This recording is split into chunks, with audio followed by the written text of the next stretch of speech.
हरियाणा में deputy speaker के बिगड़े बोल। मिड्डा बोले, विपक्ष ऑपरेशन सिंदूर पर सवाल उठा रहा, शुक्र है अपनी मां से सबूत नहीं मांगे। हरियाणा की जींद में deputy speaker doctor Krishna Middha के बोल बिगड़ गए। तिरंगा यात्रा के बाद विपक्ष के ऑपरेशन सिंदूर पर सवाल उठाने के बाद मिड्डा ने कहा, विपक्ष को हर बात का सबूत चाहिए। भगवान का शुक्र है कि ये अपनी मां से सबूत नहीं मांग रहे। जो स्पष्ट दिख रहा है, ये लोग उससे भी मान नहीं रहे। मिड्डा ने आगे कहा कि विपक्ष पाकिस्तान की जय जयकार कर रहा है। अगर सवाल उठाने और सबूत मांगने का इतना ही शौक है तो पाकिस्तान जाकर देखें वहां कितना नुकसान हुआ है। भाजपा बैंडबाजी के साथ उन्हें पाकिस्तान रवाना करेगी। जो लोग भारत के तीनों सेनाओं पर शक पैदा कर रहे हैं, उन्हें देश में रहने का कोई अधिकार नहीं। दरअसल पिछले दिनों रोहतक लोकसभा सीट से कांग्रेस सांसद दीपेंद्र हुड्डा ने कहा था, भारत पाकिस्तान के तनाव के बीच सीज फायर की घोषणा को लेकर देश की जनता के मन में कई प्रश्न हैं। दोनों देशों के बीच अमेरिका बीच में कैसे आया? इसके अलावा अमेरिका ने युद्ध विराम की घोषणा क्यों की? दुकानें तोड़ने पर एसडीओ को जमीन पर बिठाया। मिड्डा ने 15 मई को जींद की दीवान खाना मार्केट में फड़ी लगाकर बैठे दुकानदारों का सामान तोड़ने पर हरियाणा शहरी विकास प्राधिकरण के एसडीओ को हड़काया था। उन्होंने एसडीओ को बाजू पकड़कर मार्केट में घुमाया। इसके बाद कहा, दादागिरी दिखाने का शौक है क्या तेरे को?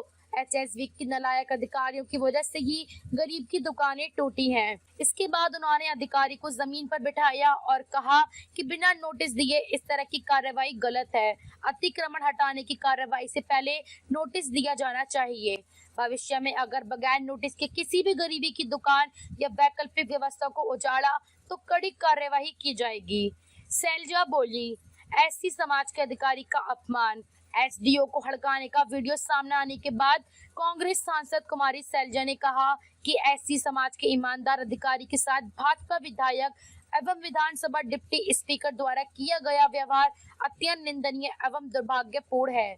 यह न सिर्फ अधिकारी का अपमान है, बल्कि लोकतांत्रिक व्यवस्था और कानून के शासन का अपमान भी है। मिड्डा का जवाब, जिनका सामान टूटा वे भी एससी समाज से। कुमारी सैलजा पर पलटवार करते हुए कृष्ण मिड्डा ने कहा कि कुमारी सैलजा अब जागे हैं, उन्हें गलत जानकारी दी गई है। जिन दुकानदारों का सामान तोड़ा गया वह भी अनुसूचित जाति समाज से हैं, उनमें कोई स्वर्ण जाति से नहीं है। मैं अपनी बड़ी बहन शैलजा से कहूंगा कि अगर इतना दुख है तो जिस दिन गरीबों को नुकसान हुआ उसी दिन आना चाहिए था।